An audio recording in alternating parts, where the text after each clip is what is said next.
Solo travel is a portal into not only understanding the world around us a little more, but deepening our curiosity of self, unveiling shadows and insecurities that arise while in unfamiliar territory, which can often feel overwhelming for introverts such as myself. Over on my Instagram, I invited you to ask me some questions in relation to solo travel, my holistic packing essentials, and how I maintain a sense of safety within my body regardless of where I am in the world. So from my corner of the universe to yours, thank you for being here, and here's a little Q&A to touch base, and perhaps you'll find some resonance in these words. Hi. Everything is everywhere. I was not prepared for this. Welcome to my princess bed. It's a mosquito net, but I have been calling it my princess bed because I feel like a princess every single night, even though it's annoying as hell and I get tangled in it and wake up in a flustered mess. Welcome to my little bungalow here in Thailand.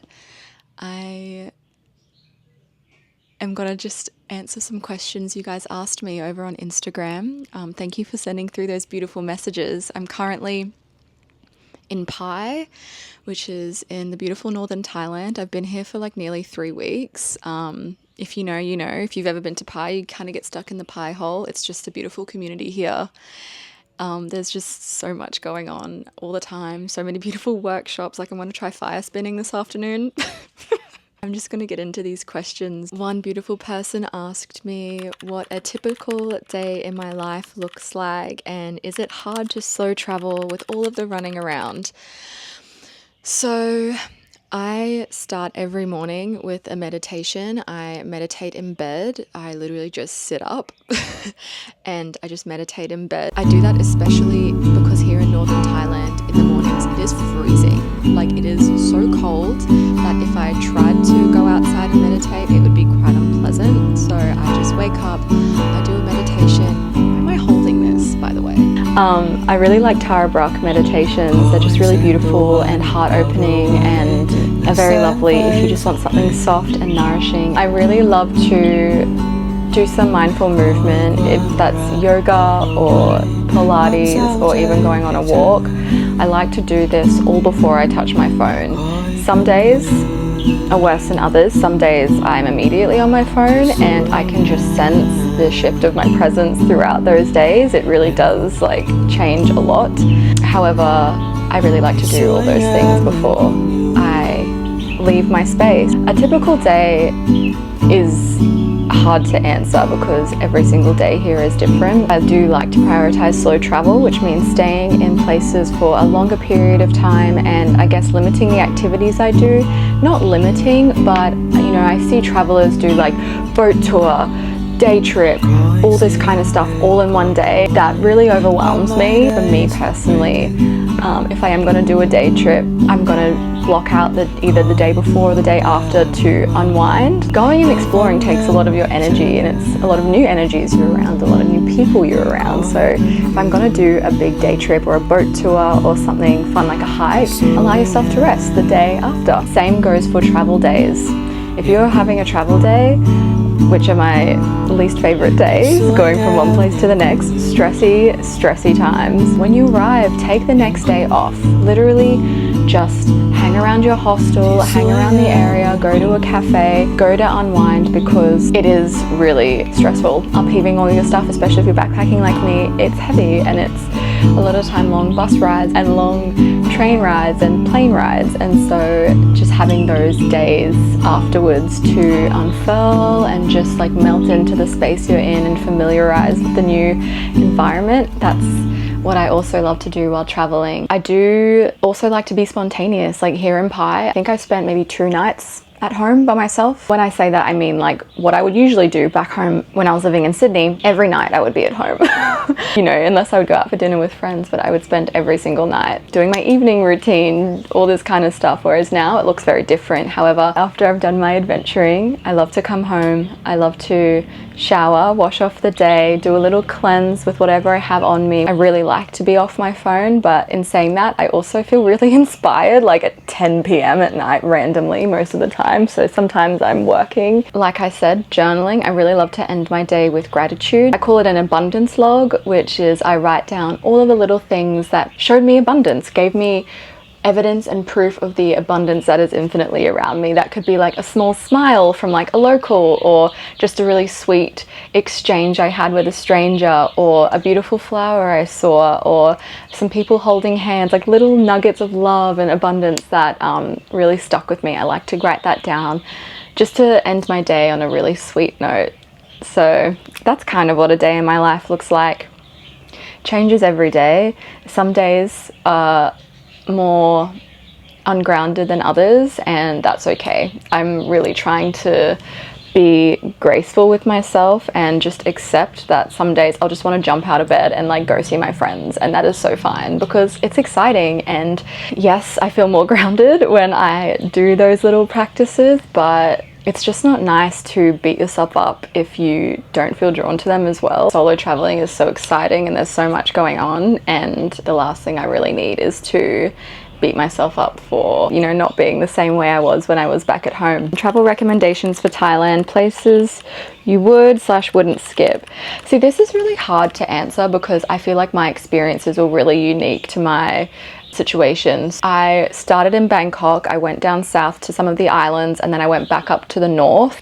I think the one thing that did kind of taint my experience down on the South Islands is that I didn't ride a scooter, which yes, you can technically just rent one, jump on one and go for gold, which is fine. Actually, no, it's not fine. It's really unsafe. I just wasn't comfortable doing that. I could see so many people around me wearing bandages and limping, and it was freaking me out. And I really just wanted to take a lesson before I jumped on a scooter.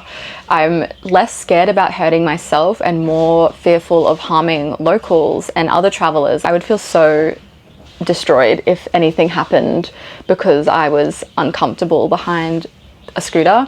The one thing I would recommend is taking a scooter lesson in one of the bigger cities. I did a lesson in Chiang Mai and it was honestly just the best thing I did. And I can link the company that I went through as well down below because I know how helpful that would be. I just wish I knew how to ride a scooter. I wish I took a lesson. So if you're traveling down south, I would recommend taking a lesson. I'm sure they do them in Bangkok as well. But yeah, that's just my piece of advice because I spent so much money on taxis. I wasn't able to explore as much as I would have hoped to. But the islands were really beautiful. I loved Koh Tao. It's really good for diving.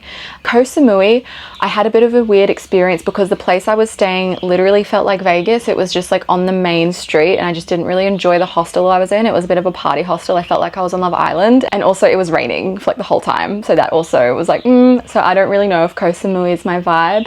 And also Koh Phangan I really liked. I really liked the Zen beach area. It was really beautiful. I would just do research into the specific like areas of the islands because yeah, like I did really enjoy staying in some of the backpackers like hostels that I was in, and I met some really cool people, but I think I would have enjoyed it maybe a little bit more if I stayed somewhere a little bit more aligned, because there were some days where I was trekking it to like go to yoga studios and stuff which were all the way in the other side of the island. I really did like everywhere. Like Thailand is just like a beautiful place. The energy here is amazing. The people here are so sweet. I loved Chiang Mai like so much. It's such a cool city. Like there's so many cool things to do there. There's like really cool jazz bars, and like the vegan like clean food is amazing. The people are so cool. There's free yoga in the park every morning. Like such a special place. And Pai, yeah, if you like me, love all things like conscious living, holistic living, you would love Pai. It's just like a little oasis. But that's all I've been to so far. So Bangkok, Koh Tao, Koh Samui, Koh Phangan, Chiang Mai and Pai. But more is to come. Okay, holistic travel essentials. I actually have all the things with me. So these are just a few little bits and pieces that I wouldn't leave the country without. I think I'm just going to start with these, which is silk pillowcase and eye mask. This one's from Ecosa. This one I ordered off Amazon, but yeah, I just wouldn't travel without them. Eye masks in itself, like just so helpful for travel days, for staying in hostels and being able to have a good restful sleep. And the silk is obviously amazing for your skin. Same goes for the pillowcase. You know, you don't really know how clean the pillows are at the hostels. I know they all wash them, but it's just really nice to know that this is my own, and just to decrease the risks of, you know, breaking out or hair falling out. I love this silk pillowcase. I can link the specific one below if you would like as well, but it's just so soft and beautiful and I just love it. And I hand wash these as well. The next one is my dry brush and my body gua sha. These are both from The Wood, which is a Australian small business. We all know that traveling can really disturb our lymphatic drainage system, and also traveling can increase your risk of getting sick. And I find that whenever I do feel something coming on, I give myself a dry brush and a good gua sha, and I can honestly feel the toxins leaving my body. I use these every day at home, and I also love to just use them here in the morning or at night. I use it as like a little anchor into my body. I find that sometimes I'm so in my head when traveling, thinking and wondering and pondering, and so giving myself some TLC just returns me to my body. Another one is my tongue scraper. I use this every morning. I actually lost my tongue scraper, and so this is a new one that I bought in town yesterday. Absolutely could not live without this. Helps with digestion, it helps with bad breath and removing any of those bad bacteria that we just do not want growing. This one is also from The Wood. I actually have a discount link for The Wood's product, so I can put that below for you guys, but this is their calming herbal drops for deep sleep and relaxation. Honestly, for travel days or for wanting to have a deeper, more restful sleep, I love using this in tea. You can put it in water, or you can just put it directly in your mouth. Natural herbs, I just adore everything from The Wood. I'm literally like a little fangirl, but these have helped so much just because, I mean, if you've ever traveled, which most of you I'm sure have, not getting a restful sleep is not fun, and you want to have all the energy you can, and so it's lovely having supportive herbs here to just allow us to sleep a little deeper. I honestly don't know what I would do without this. If there's one thing you need to know about Thailand, is that the water here is pretty harsh. It's not great, and I have experienced a bit of hair loss, which is just like, I guess, the price you pay for visiting a country where their water system is different from back home. So I've been using hair oil, specifically from Hinu. I have been using their hair oil for quite a long time. I'm not a natural blonde. I know, contrary to popular belief. So I'm brunette, which means obviously dyeing my hair is quite damaging as well. I use this every 2 weeks or so, just before my hair wash night, and just give myself a lovely scalp massage and put some drops in. I honestly just don't know what I would do without it. I would recommend this to everyone who is traveling, just to invest in some hair oil, specifically this one, because it works. I can pop a little link for you below. I think I can get a discount, so that would be really lovely to share, because scalp care is something that is so often ignored. Hinu hair oil has been my absolute ride or die. What else do I have? Oh yes, I mean, this one is kind of obvious in a sense, but just clean skincare in general, and also SPF. Like this one's by Akari. Yeah, this is their hydrating mineral sunscreen, and I also use In Bloom, their finger lime serum. All of the skincare and makeup that I use is completely clean. Obviously our skin's our largest organ, so I like to just maintain a little bit of self-care, a little bit of self-love, and just put products that are nourishing on my skin, which is why, I mean, these aren't the only 2 products that I use, but this is just an example of some holistic practices I use, which is just using clean beauty, clean skincare. In Bloom, amazing. I also use their gua sha, which I think is in the bathroom, but I absolutely adore all of their products, and yeah, I could not recommend just investing in clean skincare, or just doing research on the products that you use already and just see how damaging the chemicals are, because yeah, not great. Another recommendation, and let me see if I can go get it, one sec. This was just outside, but this is my travel yoga mat. It's very big.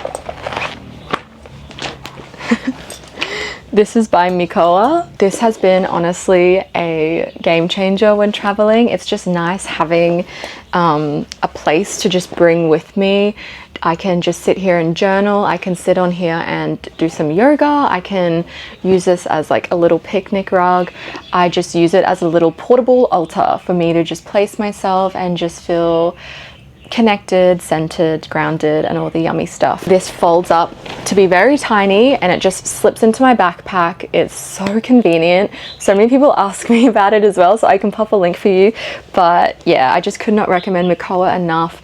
They have so many beautiful colors. Like the way I've folded it is quite rogue, so but it folds, it's quite big. I'm probably not going to get all of it on the screen, but this is just, I love the color. And then the final, I guess, holistic girly piece of advice I would give is a journal. It may sound obvious, it may sound cliche, but I've just absolutely trawled through this journal so far, just 2 times a day, like absolutely in my feels, and I wouldn't want it any other way. I just find journaling such a therapeutic tool to just tap into my inner world a little bit more. I don't have any specific brands to recommend. You can literally go buy one from anywhere. Just put a pen on paper. If you're traveling like me, just writing down about your experience of the day so you can look back when you're like 50, 60, whenever, and just remember these beautiful moments. I find it really easy to get caught in my head, just constantly spiraling, and journaling just pulls me right out of it. So that's my little piece of advice. But I'm sure some of you already have your own journaling practice, which is also beautiful. What other questions do I have? Oh, this is the final question I thought was appropriate for this video.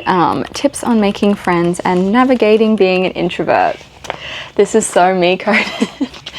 I do feel like I'm coming a little bit more out of my introverted shell since being here in Pi. I think mainly because it's a really safe space. The energy here is really warm and welcoming, so that has helped. But tips on making friends, I would say put yourself in places where the people you want to attract will be. And in saying that, for me, that means booking a yoga class, or going on Eventbrite and booking a workshop, or going to an art gallery or a museum. Just booking experiences or putting yourself in places where people that you feel you want to attract will be. That is my best piece of advice. Sometimes hostels don't always attract the right kind of person for you, and that is so fine. But in saying that, I would really do research into the hostel that you've booked in. Is it a party hostel? Is it more a chill hostel? What's the vibe?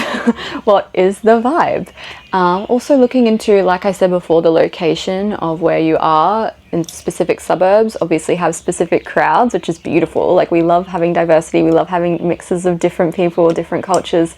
But if you do want to make friends, I would recommend just looking into the spaces you want to be in. Also just booking tours.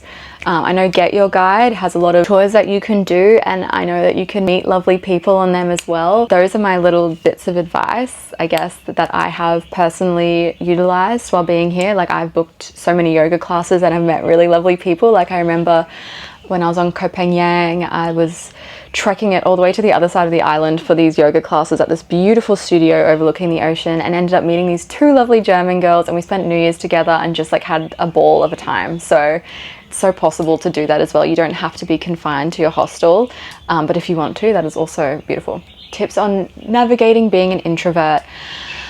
This is kind of connected to my initial answer about what I do throughout my day, but I would just say setting time aside for yourself every morning and night to just really tap in and ground yourself, and just, I guess, cultivate a sense of safety within your body before going out and meeting new people and surrounding yourselves in new environments. Also, setting clear boundaries with people, and you know that maybe tomorrow you're going to go to this big event. Maybe the day before you can spend the day just by yourself to chill, so you can recharge your social battery, and then so you feel prepared to go out to those spaces where a lot of people will be.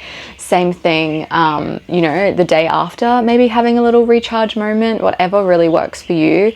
I think there's nothing wrong with being introverted and not really wanting to make friends. Sometimes it's really overwhelming traveling and constantly meeting new people and like remembering their names, remembering their story.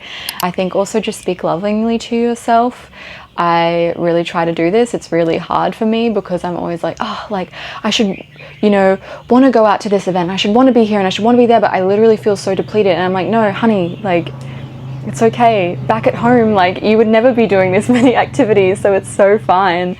I think just really be conscious of how you speak to yourself, because that is the ultimate key. Be discerning with who you hang out with as well. If someone's energy does not feel right with you, don't feel obliged to like continuously hang out with them. Like that's what I really struggle with. I feel like, oh, well, because we're friends now, I'm kind of stuck with you.